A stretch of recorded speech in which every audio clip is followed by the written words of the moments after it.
while we sit there talking. But yeah, 8, like dog, I could not. So even like so related, I saw that Elon Musk, like the valuation of Twitter is like 15 million.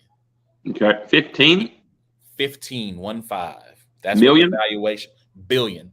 Oh, I was going to say, I thought you said million. I was like, wait, I'll buy Twitter. Shoot. And he bought it for like 45. Like 45 40, 40. billion. So it's dropped by significantly since he bought it. Like I see why these guys turn around because I couldn't so much of your I mean, I'm assuming so much of your self-worth is tied into you having this money, this and all the stature and acclaim that comes with that. And when you lose that kind of money, like your self-worth is probably tied to that number. Probably. So when you sit there and you're like, yeah, we're 8 billion in debt. Like I don't know how. Like again, Where do you start? Like, I remember days where it was just like, how am I gonna make this car payment at night? right. Never mind, I have a whole company. How are we gonna make payroll? How are we gonna pay people? How are we Mhm. gonna pay our creditors? How I can't like I I crazy, bro. Crazy. But anyway, good morning. More Good money, more afternoon. problems. Listen, I don't desire to be rich. I would love to have enough money to where anything that I wanted was not like it's not a concern, right? Like if I Hmm. want something and not like out of I want this Gucci belt. No, I don't want no Gucci belt buckles. But like if I want to take a trip here, if I have a need that with the house that needs to be done, if I have, maybe family members, some family friends, maybe they need a little couple of extra bucks or something to hold them over, where I can just do that for people. But no, I don't want. I mean, it'd be nice to have $100 million, but I don't necessarily want to be that rich because the problems that come with it are just Yep. mm-mm, mm-mm. Hmm. Nope, nope, nope, nope, nope. But anyway, good morning, good afternoon, good evening. No matter where you may find yourself as you listen to this and you're tuned into the only sports podcast of Brains and Bars, it is it's a black and white thing with A1, A Ward here live with you guys. Please remember you can check out every episode of It's a Black and White Thing by going to the podcast app of your choice. Wherever you find a good podcast, selecting those, please rate, review, and subscribe. You can also do the same thing as we are live right now on YouTube by searching Brains and Bars on YouTube. You can also search Brains and Bars on the podcast app of your choice, and you can find us there as well. Um, but you can check us out here live on YouTube, man. We're also live on Facebook right now on my personal profile. We're gonna have to do a test because allegedly with StreamYard, when I send you the link, you should be able to stream to platforms of your choice as well. Oh, They cool. say they say it's there. I don't know if you have to be on a computer when you do it, or if you can do it from your phone. No clue. Hmm. But allegedly, you're supposed to be able to do that. But we are live on Facebook, on my personal page, and on the Facebook fan page for It's a Black and White Thing. You can also check us out on Instagram, Facebook, and Twitter by searching at Brands and Bars. Um, Following us there and watching out for media. Hopefully, I want to get back into the clip and sharing game. I've been like super duper busy. So, like last week's episode, I didn't get the opportunity to share any clips, any content. But please, if you guys want to do the dirty work for me, and if you hear something that you like, see something that you like, clip it down and share it to your social media, Please thereby do. eliminating me from having to do any of that good work. Anyway, so we got a interesting show lined up for you today. Like I kind of know what we're talking about. I have an idea of what we're talking about. We got a couple of things on the document. We're going to start out in the world of battle rap. First of all, before we do that, how have you been, sir? Man, I'm good. I'm good. It was one of them ones, a couple times a year, maybe one or two times a year. I do 3 battles in 3 weeks, and so this was the first of the year for me. Been busy. So obviously Salt Lake City, then the next week Los Angeles, and then this past weekend Dallas. Then I Mhm. go to Atlanta on Thursday for Poets in the Autumn stuff. Come back Friday, get a rare weekend home, and then head to Vegas next weekend for 3 days with friends and family. So that should be